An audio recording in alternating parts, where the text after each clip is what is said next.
नशर फिरोज़ अबड़ावेजो देहलेट तालको मोर ज़मींदार पीटसन हाजी मोहम्मद परेल मलक तपेदार फयाज अहमद मलक ऐं ग़ुलाम अब्बास मलक कमालुद्दीन मलक ऐं ॿियनि नेशनल प्रेस क्लब अॻियां एहतजाज कंदे मीडिया अॻियां दाहिंद चयो त असांजी देहलेट अबड़ावेजो पंहिंजी ज़रई ज़मीन आहे।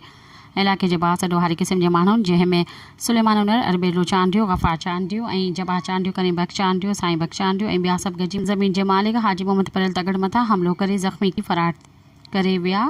IG सिंध DIG शहीद बेनज़ीराबाद SSP नशर फिरोज़ ऐं डिप्टी कमिश्नर नशर फिरोज़ खां मुतालबो कंदे घुर कई त बासरनि ॾोहारी न हमला कंदड़नि जवाबदारनि ख़िलाफ़ कानूनी क़दम खणी इंसाफ़ ॾियारियो वञे। असांजी ज़रई ज़मीन आहे अबड़ान जे वेझो देहलेट में, उते असांजी रिकॉर्ड बि असांजो ई आहे ऐं असांजो मुंहिंजो वाल साहब आहे हाजी मोहम्मद परेल मलक। असांजी ज़मीन ते चांडिया नाले जेके ऐं उनड़ उहे सलेमान उनड़ जंहिं बच करे चांडियनि खे ऐं असांजी ज़मीन ते कब्ज़ो कराए थो ऐं असां खां उहे पैसनि जी घुर था कनि त असांखे पताखोरी पैसा असांखे ॾियो। उन्हनि जा नाला नालनि जा जेके उन जा नाला आहिनि साईं बख़्श अमीर बख़्श जो पुटु आहे, गफ़ार जबार करीम बख़्श इहे सभु फज़ुल मोहम्मद जा पुट आहिनि चांडिया जा।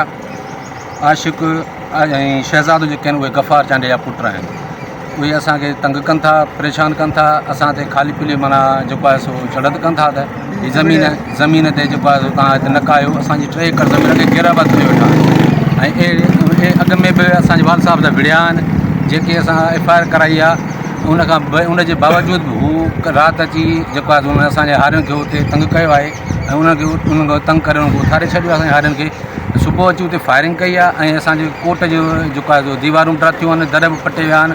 हारियुनि जो सामान जेको पहिरियों घर में जेको उहे बि जेको आहे सो खटूं हंध बिस्तरा सामान ऐं असांजे मोटर बोर जो मोटर आहे उहो मोटर बि चोरी करे उहो खणी विया आहिनि। असांजे आख़िर तव्हां छा मुतालबो आहे? असांजो मुतालबो आहे त असांखे पंहिंजो हक़ इंसाफ़ ॾियारियो वञे। कल्ह बि असां ते आया आहिनि, मुंहिंजे हारियुनि ते हमिलो करे उन्हनि खे धकाया अथनि।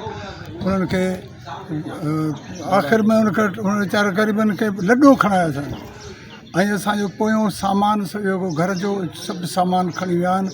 दरवाज़ो अंदरि भॻो अथनि, ॿाहिरियों दरवाज़ो भॻो अथनि, मोटर असांजो खणी विया आहिनि।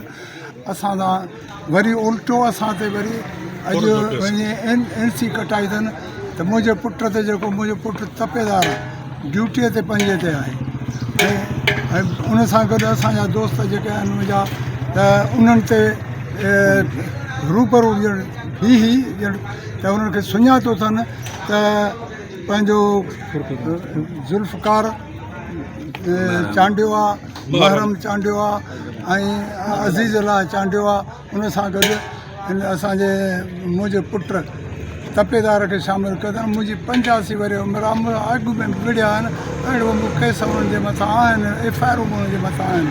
हिन में सलेमान उन्हनि सां जेको आहे सो शामिलु आहे। उनजे चवण ते मूंसां हेतिरा नाजाइज़ कनि। नाजाइज़ खां असांजी इस्तदा आहे त असांजा आला ऑफिसरनि खे त असांजी महिरबानी करे इन्हनि मां असांखे निजात ॾियारणु आहे, इन्हनि खे जोगी सज़ा ॾियणु। सब्सक्राइब कयो अवामी न्यूज़ HD खे ऐं ताज़ा तरीन ख़बरुनि लाइ ॾिसंदा रहो अवामी न्यूज़ HD।